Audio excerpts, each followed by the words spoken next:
It's time for vibrant colours, eye-popping fireworks, twinkling lights, and delicious food.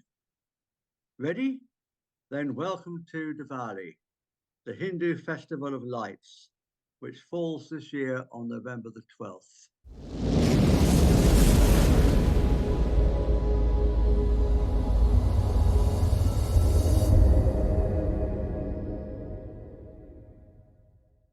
So, welcome to another exciting episode of Love Not Fear. I'm Jack Cox, author of Love Not Fear.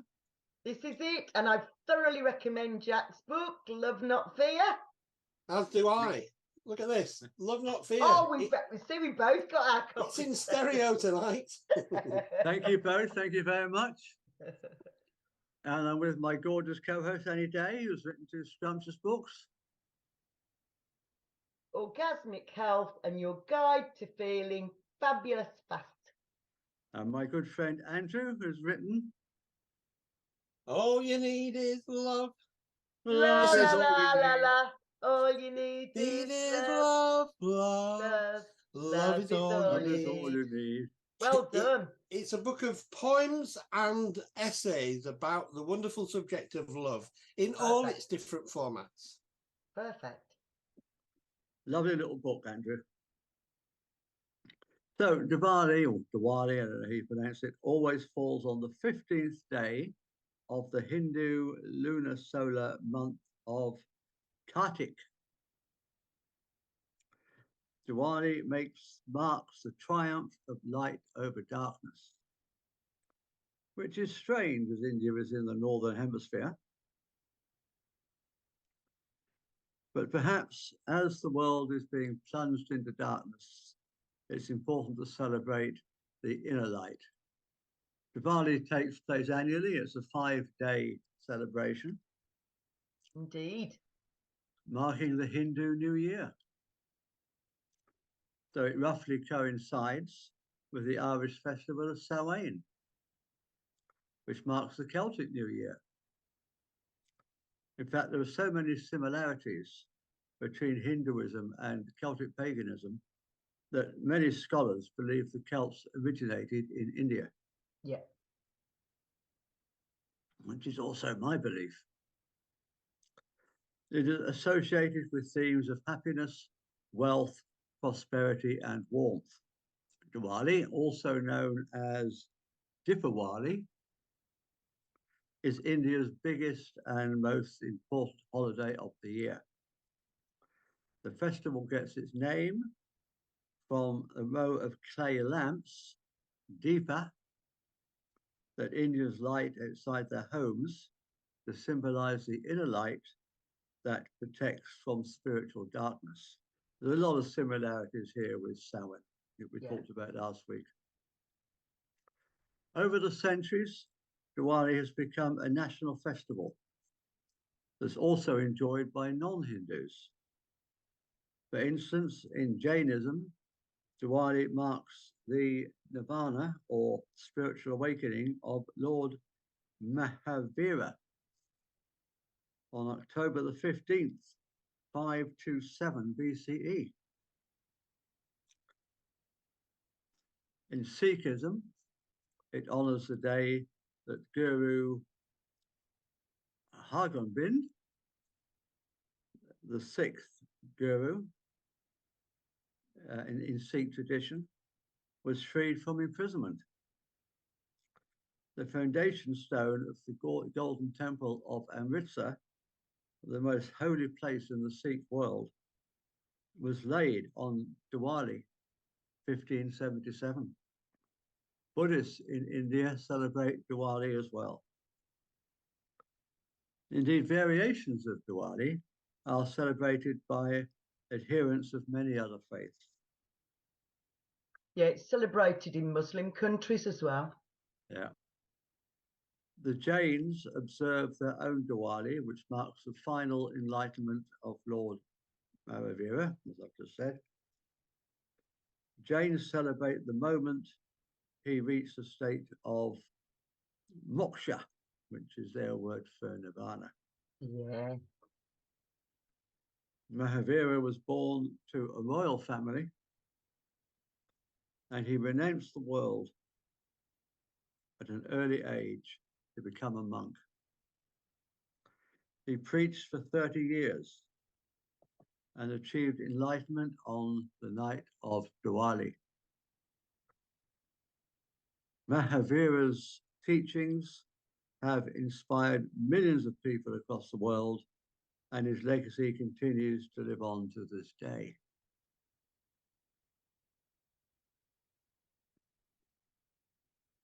The Sikhs celebrate Bandi Kahor Divas to mark the release of Guru Hargobind from a Mughal prison. Guru Hargobind, so I'm sorry if I'm crucifying these pronunciations here. I usually do. Was born on the 19th of June, 1595, and died on the 28th of February, 1644. He was the sixth of 10 gurus of the Sikh religion. He had become guru at the young age of just 11, after the execution of his father. Hargobind introduced militarism to Sikhism, likely as a response to his father's execution and to protect the Sikh community. He symbolized it by wearing two swords. Newer Buddhists, unlike other Buddhists, celebrate Diwali by worshipping the goddess Lakshmi. She who Goddess leads of abundance and prosperity. the one, she who leads to one's goal. While the Hindus of Eastern India and Bangladesh generally celebrate Diwali by worshipping the goddess Kali. It was associated with time, change, creation, power, and transformation, destruction, and death. Yeah. The remover of obstacles. Kali is usually misunderstood in the West. Yeah. She's there. I can't remember how many arms she's got, but they all hold knives and Yeah. You've got blood I think dripping. she's got 8 arms, hasn't she? Yeah, blood dripping everywhere. And people think it's a dark goddess, but she's removing obstacles. Yeah. A bit like Sekhmet, the Egyptian goddess Sekhmet is often, we're told that she's a destructive goddess, but she's not. She's just taking away all the negativity attached to us so that she can fill us up with that amphora of unconditional love. And you can't fill up a full cup. No, so you if we can't. liken ourselves to a vessel, if we're already full up with something, then they can't fill us up with something more positive, can they? So that's right. So we need these particular goddesses. I won't call them dark goddesses because they're not. They're not dark goddesses. To clear the way. Yeah. To clear away the chaff. Yeah. In fact, Hindus interpret the Diwali story based upon where they live in India or the world. But there's one common theme, no matter where the people celebrate: the victory of good over evil, or light over dark. Yeah. We don't think that dark is necessarily evil. No, not at all. It's the yin yang principle. You cannot have light without dark. You can't. In northern India, they celebrate the story of King Rama's return to Ayodhya after he defeated Ravana by lighting rows of clay lamps. In southern India, they celebrate it as a day that Lord Krishna defeated the demon Nakashura. In Western India, the festival marks the day that Lord Vishnu, the preserver, one of the main gods of the Hindu Trinity, sent the demon king Bali to rule the netherworld. So Diwali is celebrated over 5 days, as I said. Day 1, people clean their homes and shop for gold or kitchen utensils to help bring good fortune. Day 2, people decorate their homes with clay lamps and create design patterns called rangoli on the floor using colored powders and sand. Day 3, on the main day of the festival, families gather together for Lakshmi Puja, the prayer to Goddess Lakshmi, followed by mouth-watering feasts and firework festival. Yay! We all like a bit of loads of that recently, haven't we? We so have.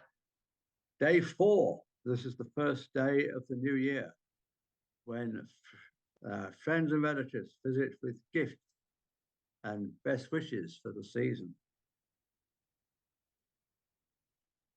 Day 5, brothers visit their married sisters, who welcome them with love and lavish meals.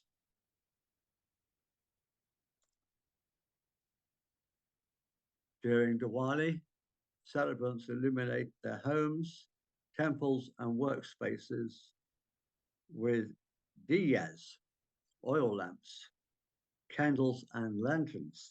Yeah. Hindus in particular have a ritual oil bath at dawn on each of the days of the festival. Diwali is marked by fireworks and decoration of floors with the rangoli designs, as I said, and other parts of the house with jahalas. A jahala is a long, thin strip of colorful fabric used for decoration.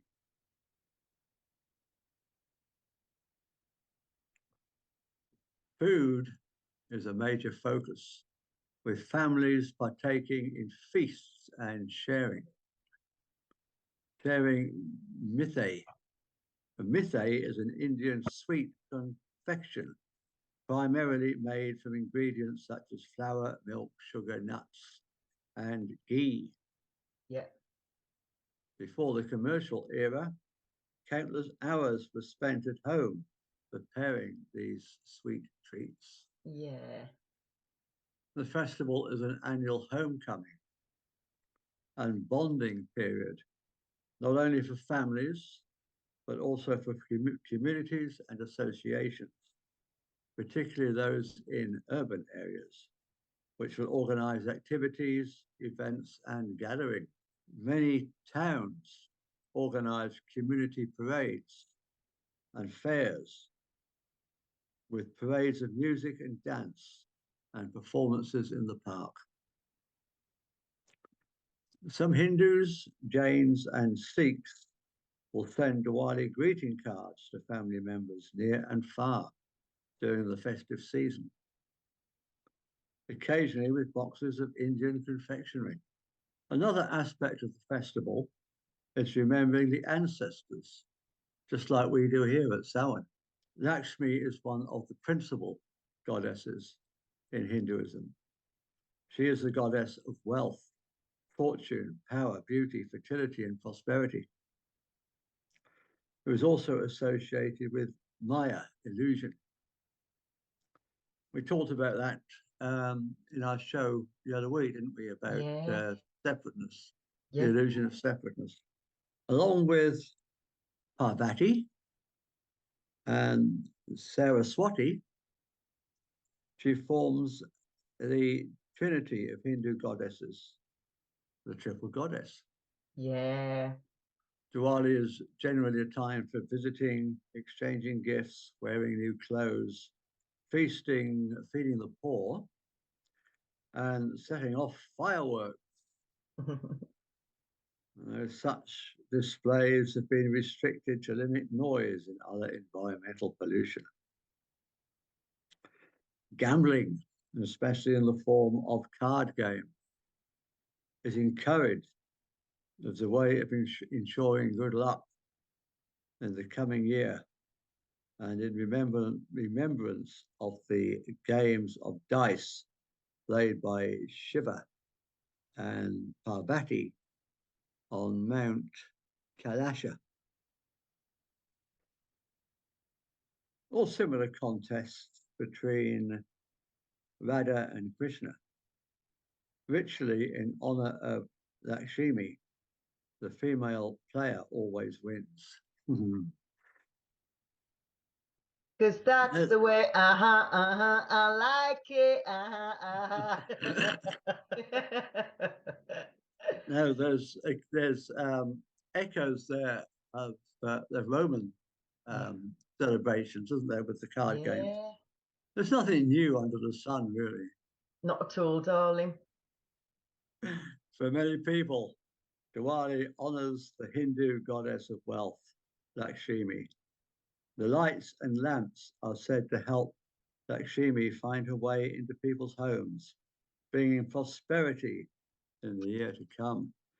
Is there a connection here with the myth of Santa Claus? Could be. Okay, now I'm going to start speculating a bit. This is controversial. That's so unlike us, Jack Cox. And many Hindus will find fault with what I say. These are just my ideas. They may be completely off course. But I love the Hindu faith as it aligns so closely with my own Celtic pagan path, suggesting, as I've said, a common origin. Right, I've spoken before on this channel about God being like a golf club.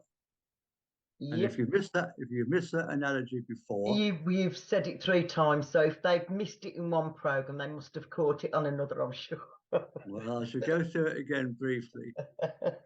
You pay your subscription and you join a golf club, and then you go out onto the green and you hit the ball with a golf club, and nobody confuses those two meanings. But God has so many different meanings. The word has so many different meanings. And people will fight and kill each other over what they think the only meaning is, because they can't see that there are lots and lots of different meanings and they're all true. It means source, it means the creator, it means the divine intelligence that created our earth.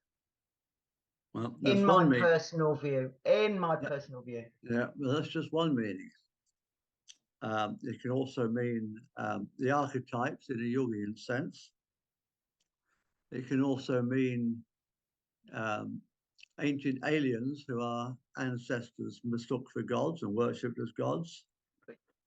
So in Hinduism, they cover the full spectrum. They have their source god, the foundation of all being, the universal consciousness, Brahma, who dreams the universe into being. So in Celtic tradition, he would equate, I suppose, with the Dagda. Yeah. Now, modern Hindus will tell you that I've got it all wrong. That that Brahma is an aspect of Vishnu. But I suspect that may not have been the original interpretation. Then they have the blue angelic gods, Shiva and Vishnu, who fight against the demons. Now, who were they? This is where we start talking about the ancient alien theory. Are they actually Arcturians? Arcturians are a very advanced extraterrestrial species of being, according to ufologists, from the Arcturus star system, who wish to share their knowledge and wisdom with the citizens of Earth. They are often depicted as other dimensional, advanced star beings. And they're always blue.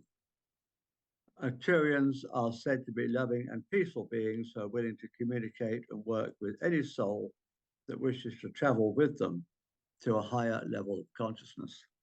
Yeah, we did a program, didn't we, Jack, on star seeds? And We did, yeah. I'm sure that we talked about the characteristics of Arcturians. Yeah, we've talked about this before, so look it up if you want to go into this in more Do I depth. know more? Some ufologists suggest that they are the oldest race and they seeded life elsewhere in the galaxy. And so, were they also the Toothed Inanna in Irish tradition? And were the demons, we talked about this last week, if you remember, Yeah. and were the demons the Firbolg of Irish tradition? The race of giants known to the Hebrews as the Nephilim, who in turn were descended from the Anunnaki. That would certainly explain the legends of a war in heaven. Indeed, Indian stories even remember their flying machines or vimanas, and we've done a program about that as well. Yeah. We've dealt with so much on this channel over the last 2 years. I mean, there's a whole wealth of information for anyone who wants to look into this. Just have a look through the channel. So what have you got for us, Annie? So I was looking at Eid and why it's celebrated. So Eid isn't this time of year, is it? It's in the spring. No, it's in the spring, but we were doing light festivals as far as I was aware. Yeah. If anything, it's similar to our Beltane, isn't it? So Eid marks the end of a month of fasting from dawn to dusk, as well as spiritual reflection and prayer. The day starts with prayers and a big meal and is usually the main event, but there's lots of other ways people celebrate too. So I was actually in Dubai when it was Eid, and we just finished Ramadan. So everybody was really happy to be back to not fasting from dawn till dusk, but being able to eat whatever time they wanted to. And so there were lots of parties just to celebrate that spiritual time, basically. So Eid al-Fitr is the earlier of the two official holidays celebrated within Islam. While the Quran does not mention the celebration of Eid, the religious holiday of Eid al-Fitr is celebrated by Muslims worldwide because it does mark the end of the month-long dawn to sunset fasting of Ramadan.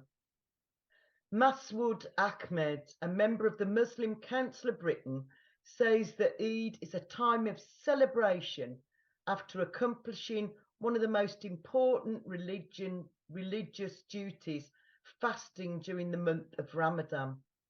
Lots of people celebrate this by spending time exchanging gifts, visiting friends and family.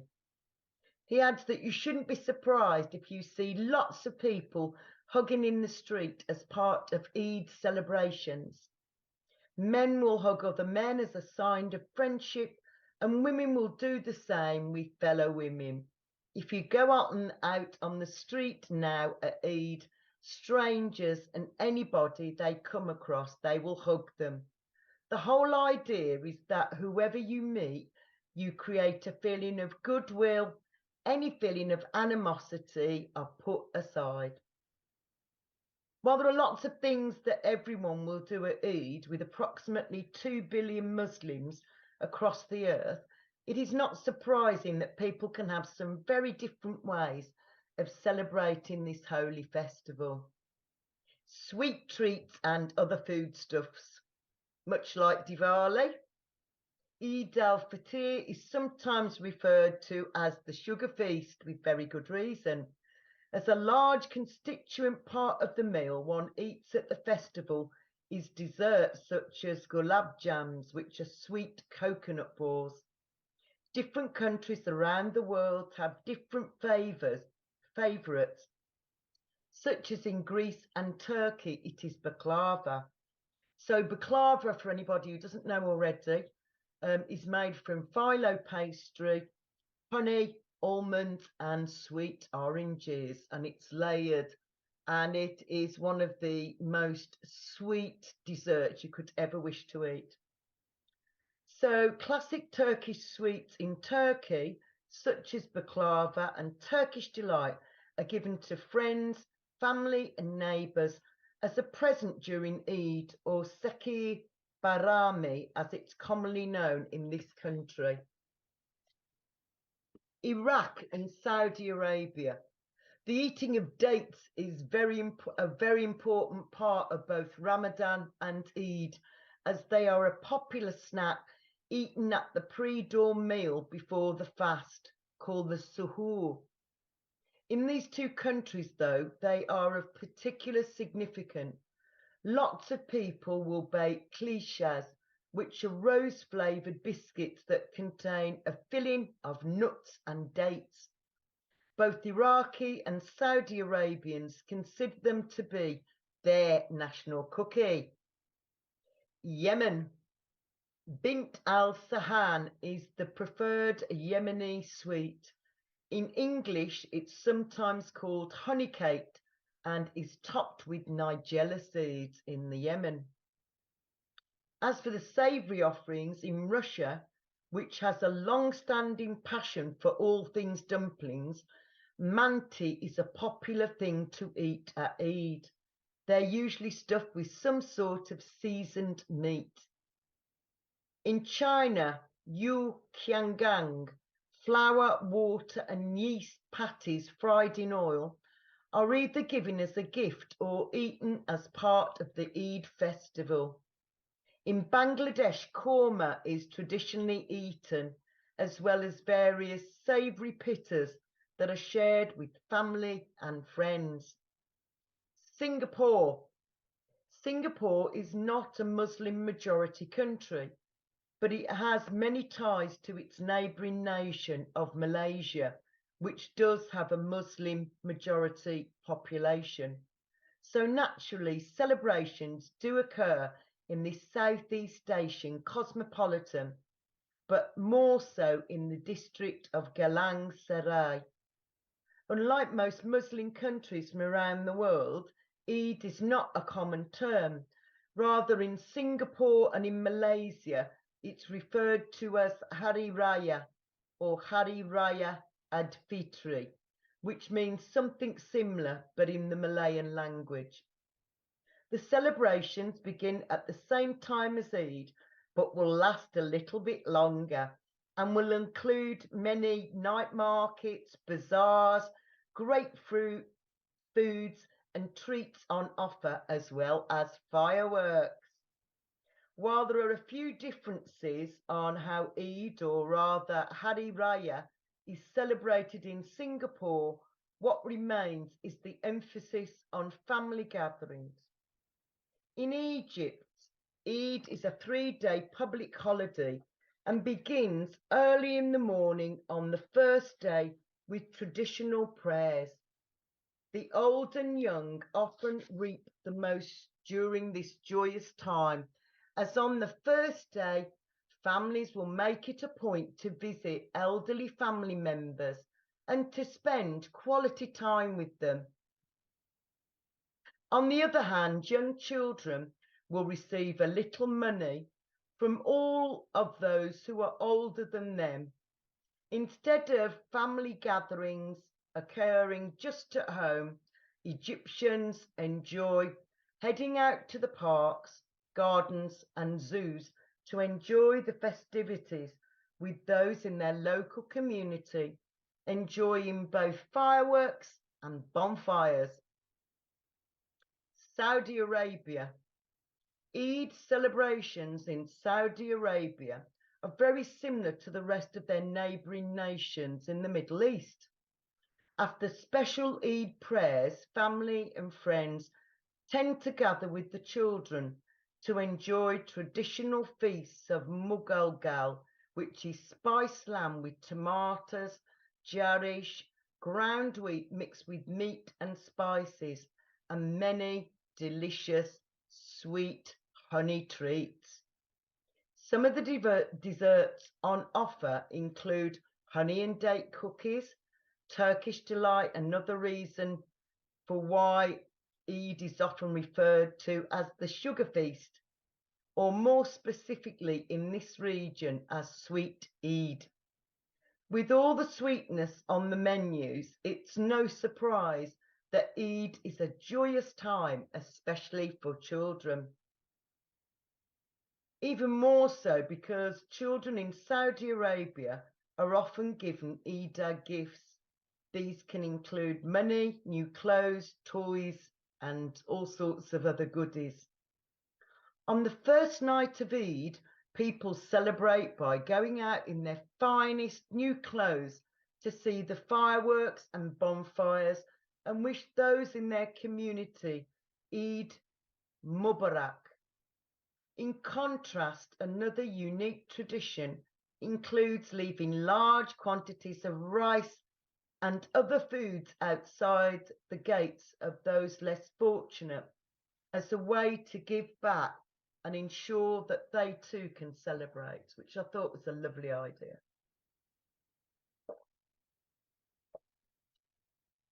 United Arab Emirates. Eid celebrations in the United Arab Emirates, UAE, share many similarities to that of Saudi Arabia. Festivities often begin with early morning prayers at the mosque, and thereafter people go about their day, meet friends and family, enjoy feasts, and wish their local community Eid Mubarak. There are also firework displays and bonfires in the evenings, cultural events that include magic trips.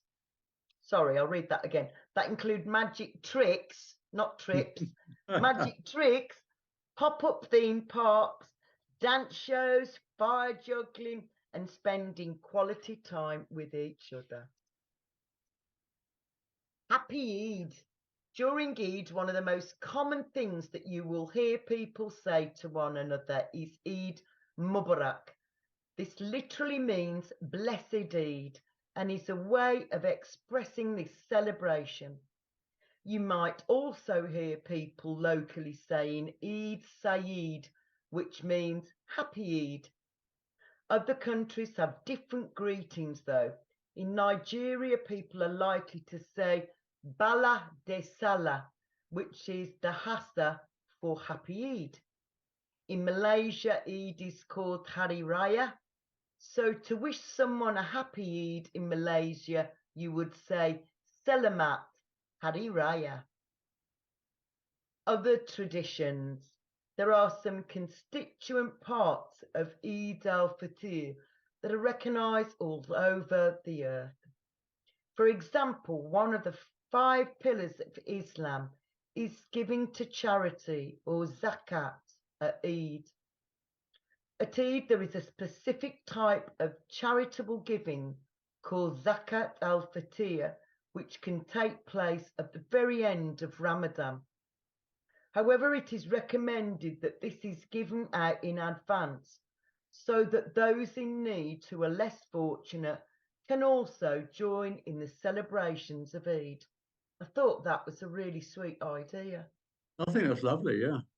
To make sure that they've given the things to those less fortunate in time for them to be able to celebrate as well. I think it's a really lovely pay it forward idea, isn't it?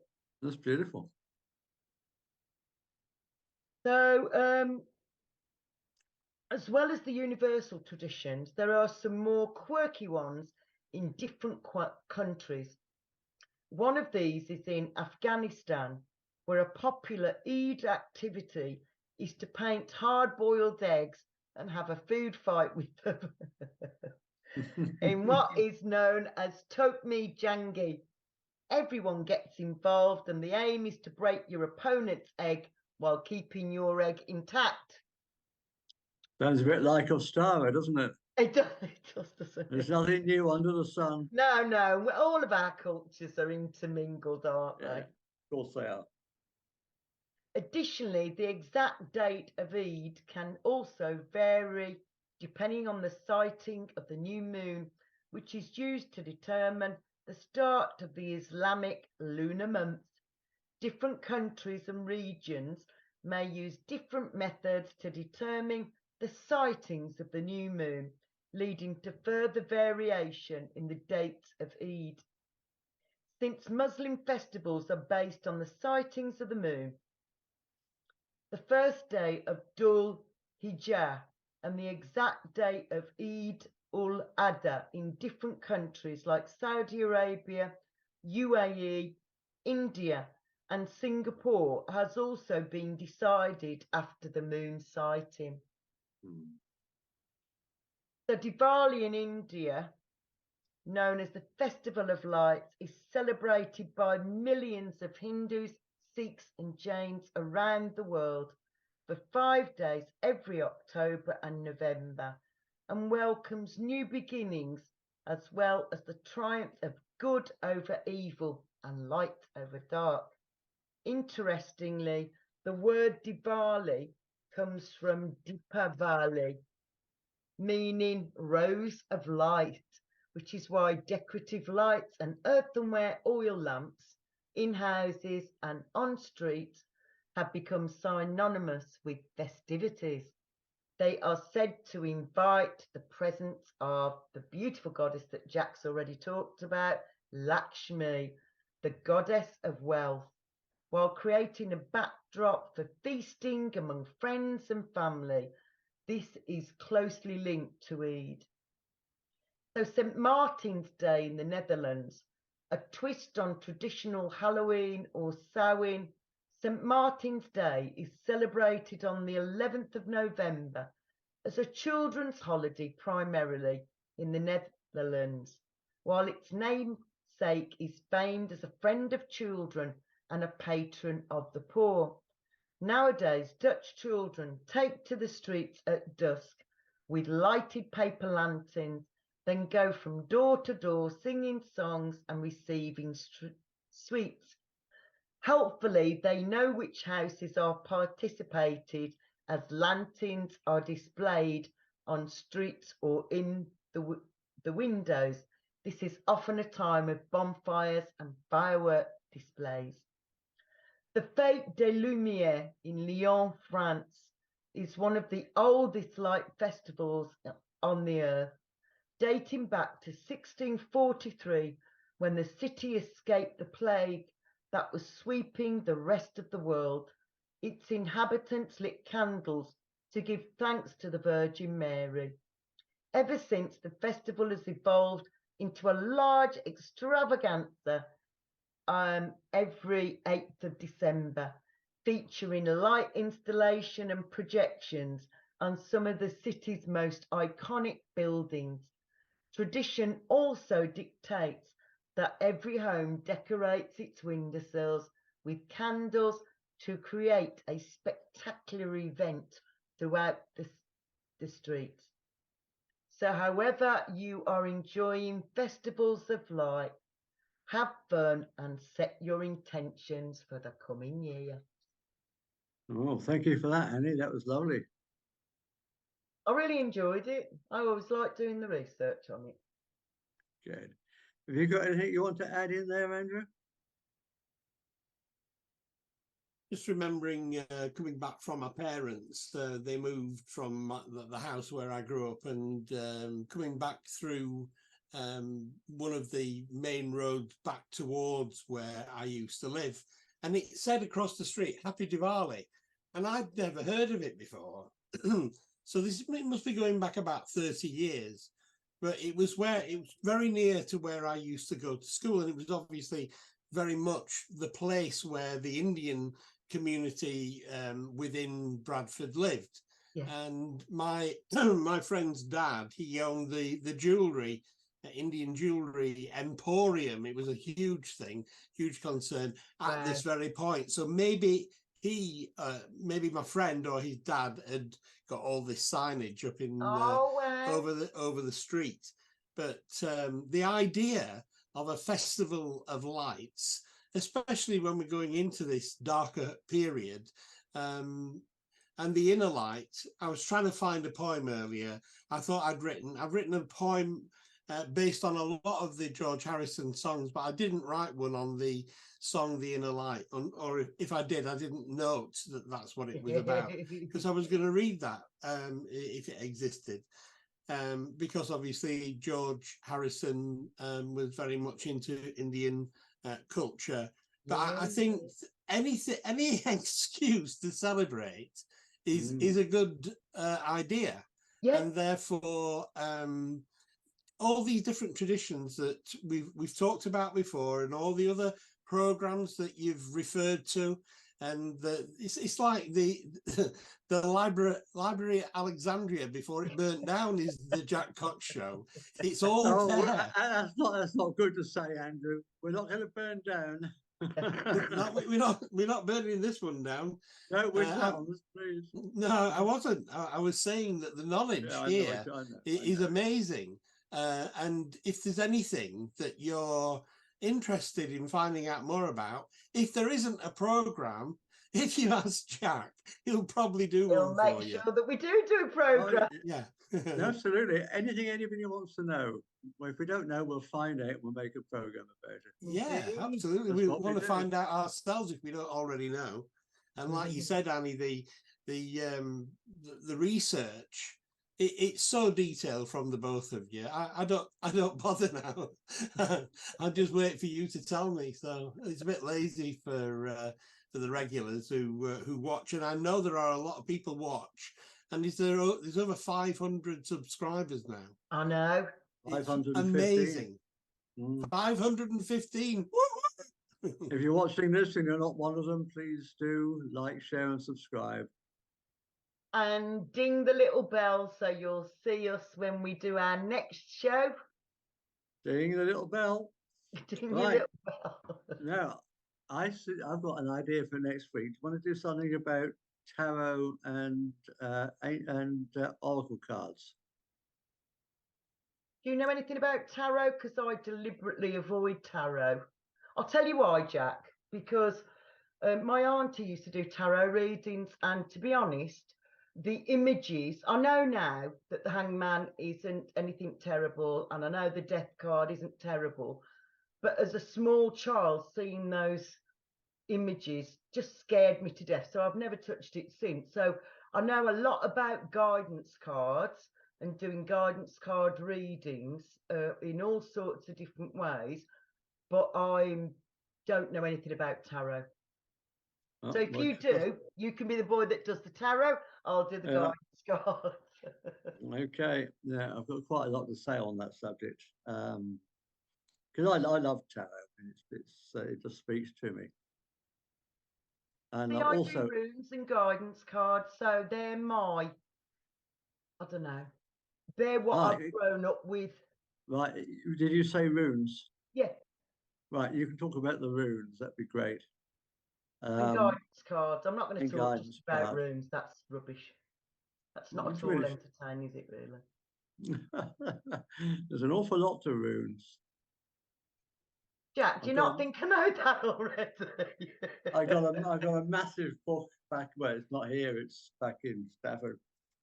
Massive book on runes. They're beautiful, aren't they? I've got 3 different sets as well. I've got this beautiful book that a friend of mine wrote. So yeah, we can fill in. We'll sort something out for next week. We will. I just wanted to give you the heads up that I don't have any expertise on tarot because, as I say, as a child, it really scared me. And then I've been reading. And I really like my angel guidance cards and mermaids and dolphins and crystals and dragon cards. I've got unicorn cards. I've got all sorts of lovely guidance cards. But yeah, I haven't got any tarot. But you can talk about all your guidance cards and oracle cards and all that kind of thing. Yeah, absolutely. Yeah. I've been doing tarot for a long time, but I'm only just now starting to get into oracle cards. Right, so that's next week covered. Thank you very much for coming. Thank you very much to my gorgeous co-host, Annie Day. My pleasure, Jack. It brings so much fun and light into these shows. And to my good And friend make you Andy. laugh when you don't want to laugh because it makes you cough. Yeah, well, I can't quite shift this cough, unfortunately. It will be a month now, but it'll be gone by next week. Positive mental attitude. It will. Positive mental attitude. Get yourself back on your white pine needle tea, baby. You know, you said that you always drink it when you're camping because that's really good, isn't it, for clearing our lungs? I've just got some mullein leaf extract. Yeah, I've got some as well. That might just help to clear the mucus a little bit.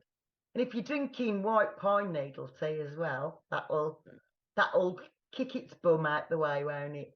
That's what we need, kick its bum. Right, okay. So thank you very much, everybody. And we'll see you all again next week. Namaste. Namaste.